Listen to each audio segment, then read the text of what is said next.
La 8e réunion du comité régional de pilotage CRP du projet d'investissement pour la résilience des zones côtières en Afrique de l'Ouest, Ouaka-RECIP, réunie du 15 au 16 juillet 2022 à Cotonou, les pays bénéficiaires du projet Ouaka. Cette rencontre régionale coprésidée par l'UEMOA a pour objectif de renforcer la résilience des communautés des zones côtières. Concernant la mise en œuvre des plans d'action de relocalisation par la mobilisation des fonds de contrepartie sur les budgets nationaux semble marquer le pas dans presque tous les pays. À 18 mois de la clôture du premier projet et au regard des perspectives nouvelles qui se dessinent pour la deuxième phase, libérer les contreparties demeure un gage de l'engagement des pays relativement à la priorité qui est accordée à ce projet. C'est aussi un puissant moyen de négociation auprès des partenaires techniques et financiers pour une mobilisation plus accrue des ressources pour la concrétisation de cet ambitieux projet. La Banque mondiale, étant l'un des principaux bailleurs de la mise en œuvre du projet Ouaka, entend poursuivre son investissement et la concrétisation de l'installation des ouvrages pour le grand nombre des communautés côtières dans la lutte contre l'érosion côtière. We are gathered here this week because we are concerned about the livelihood and well-being of coastal people, especially the poor.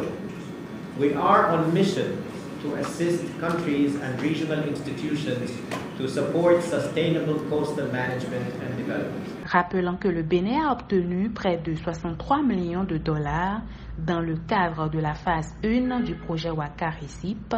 le ministre du Cadre de vie et du Développement durable reconnaît l'importance et la pertinence du dit projet dans la protection des côtes béninoises. Se mobiliser pour protéger nos côtes contre l'érosion, c'est se préoccuper de maîtriser, d'adapter ou même d'atténuer, mais surtout d'adapter notre environnement, notre résilience aux effets pervers du changement climatique. C'est renforcer notre capacité à construire une économie bleue plus résiliente en sauvegardant nos habitats et en développant les activités économiques qui vont avec, mais surtout se mobiliser pour qu'au sein des populations, désormais, les bons gestes, les bonnes habitudes qui préservent et consolident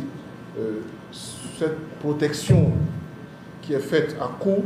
de milliards. Cette 8e édition du comité régional de pilotage est l'opportunité pour faire la revue à mi-parcours du projet Ouaka-RECIP, phase 1, et par la même occasion se pencher sur la conception de la deuxième phase du dit projet pour lequel la Gambie, le Ghana et la Guinée-Bissau viennent de faire leur entrée dans la dynamique de lutte contre l'érosion côtière.